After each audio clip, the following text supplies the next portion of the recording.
Well, this is part 2 of my little upgrade here. I got all this wrapped up, taped off. This little underside area right here, I'm about to clean all this up. Just wanted to look a little better before I put all that stuff in there.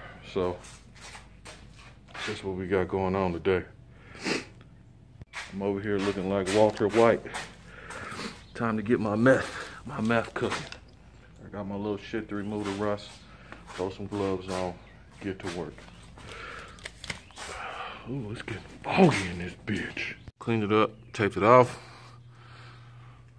Hit it with everything I need to hit it with. I ain't worried about the gas tank because I gotta buy a new one. But about to get it cracking.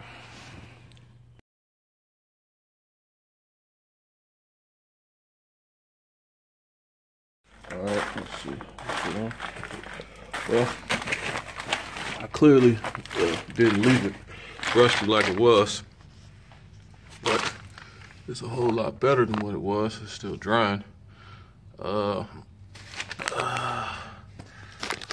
didn't do the frame rails because I'm on the fence about notching the frame, and if I get to cutting and all that, I'm gonna have to paint it over anyway, so I didn't hit the frame rails. But this is what we're looking like at the present moment.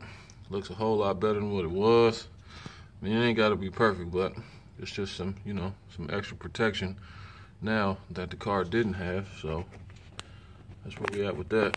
So, yep. Well, got a little work done today. Looking a whole lot better up under there. Yep, I'm gonna take my black ass off.